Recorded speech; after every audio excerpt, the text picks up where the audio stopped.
आजच्या व्हिडिओमध्ये आपण कोकणातील मालवण भागातील एक पारंपरिक भाजी बघणार आहोत। ही भाजी आहे कुवरीची म्हणजे छोट्या फणसाची भाजी। नमस्कार, मी अदितीज बुक ऑफ रेसिपीजमध्ये तुमचं खूप खूप स्वागत करते। चॅनल पहिल्यांदा बघत असाल तर नक्की सबस्क्राइब करा। तर ही आहे ती कुवरी म्हणजे हा छोटा फणस आहे। तर त्याला साफ कसं करायचं ते आपण बघूया। इथं मी हातांना थोडं तेल लावलंय कारण याचा जो आतमधचा चीक असतो तो डिंक असतो तो आपल्या हाताला चिटकू नये म्हणून। सुरीला पण मी थोडं तेल लावलंय आणि मधनं ते कापून घेतलंय।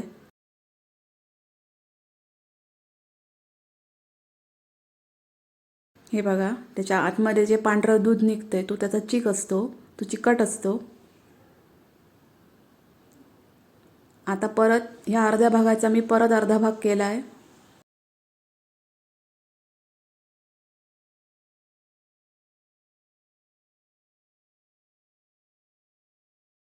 आणि त्या अर्धा भागाचा पुन्हा एक अर्धा भाग करून मी एक छोटा पीस काढून घेतलाय। आता त्याच्या मधला जो भाग असतो त्याला मावा असं म्हणतात, तर ते पूर्णपणे काढून टाकायचं आहे आपल्याला।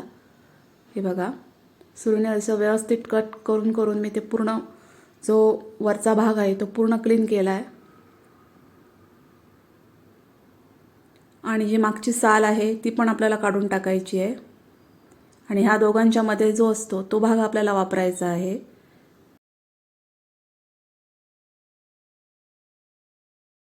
हे बघा, तो व्यवस्थित असा मी साफ करून घेतला आणि त्याचे पुन्हा 2 तुकडे करून घेतले आणि ते मी पाण्यामध्ये टाकले। तुम्ही परत बघू शकता मी कसं साफ करून घेतलंय ते। पुढचा जो भाग आहे तो पूर्ण काढायचा, मागची जी साल आहे ती पूर्ण काढायची आणि मधला जो भाग आहे त्याची आपल्याला भाजी बनवायची आहे। पाण्यात टाकायचं नाहीतर मग ते काळे पडतात। खूप चविष्ट लागते ही भाजी। हे बघा, मी ते सगळे पूर्णपणे साफ करून घेतलेले आहेत। आता मी हे कुकरमध्ये घातलेले आहेत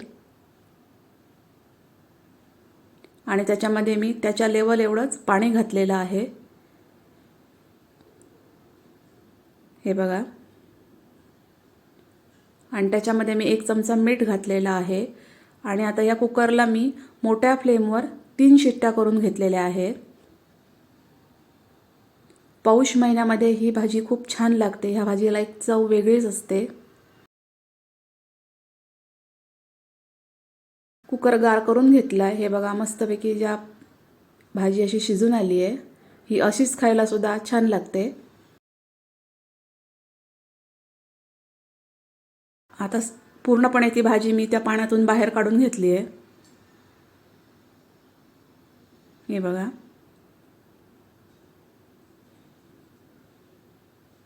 आणि ती हाताने मी कुस्करून घेतली आहे। ही आता प्रत्येक जो भाजीचा हे आहे पीस आहे तो आपण हाताने कुस्करून घ्यायचा, कुठंही फोड ठेवायची नाही। पूर्णपणे ती भाजी मी स्मॅश करून घेतली आहे। हे बघा, मस्त अशी भाजी पूर्णपणे स्मॅश झालेली आहे। आता मी याच्यामध्ये 2 मोठे कांदे बारीक चिरून घातलेले आहेत। याच्यात कांदा थोडा जास्त लागतो।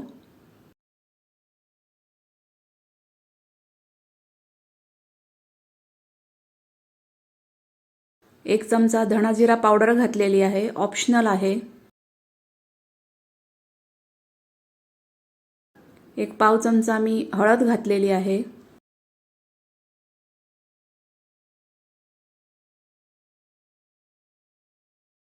एक चमचा मीठ घातलंय आणि मी आता हे मस्तपैकी एकत्र करून घेतलेलं आहे।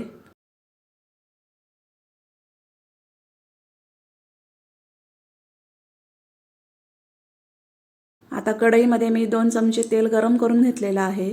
त्याच्यामध्ये मी 1 चमचा मोहरी घातलेली आहे। मोहरी तडतडली की मग त्याच्यामध्ये पाव चमचा हिंग घालायचा।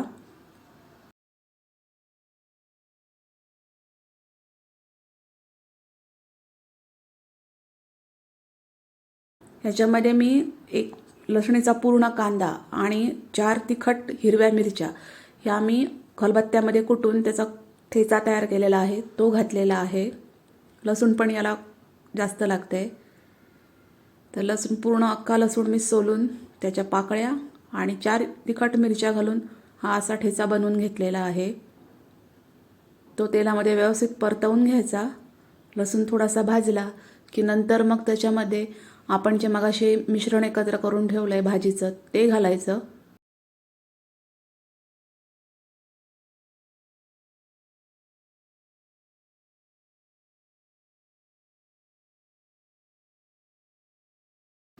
आणि हे फोडणीमध्ये व्यवस्थित एकत्र करून घ्यायचं.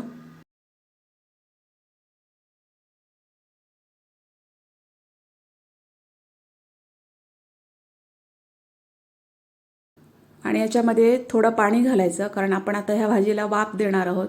त्यामुळे एक अर्धी वाटी मी याच्यामध्ये पाणी घातलं आहे. आणि याला झाकण ठेवून मंद गॅसवर वाफ द्यायची. हे बघा, मस्त अशी भाजी शिजून आलेली आहे. आता याच्यामध्ये मी एक अर्धी वाटी हा आहे सुका जवला, तर तो जवळा मी पाण्यामध्ये स्वच्छ धुवून घेतला आहे आणि तो घातलेला आहे.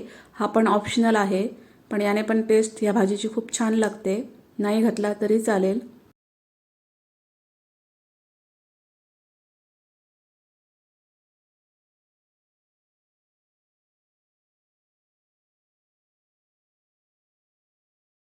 जवळा मी भाजीमध्ये व्यवस्थित मिक्स करून घेतला आणि पुन्हा एकदा याला स्लो फ्लेमवर एक वाफ दिली.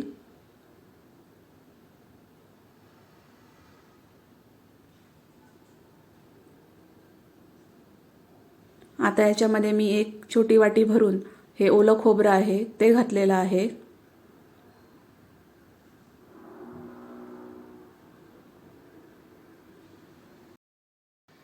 खोबरं एकत्र व्यवस्थित करून झाल्यानंतर मी या भाजीला पुन्हा एकदा एक वाफ दिली.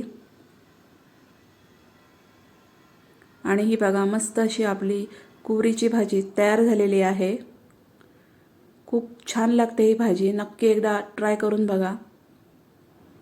सीजनल भाजी आहे. रेसिपी कशी वाटली ती कमेंट्समध्ये नक्की सांगा. व्हिडिओ आवडला असेल तर त्याला लाईक करा, शेअर करा. माझ्या चॅनलला नक्की सबस्क्राईब करा. आपण भेटू नेक्स्ट व्हिडिओमध्ये. थँक्यू.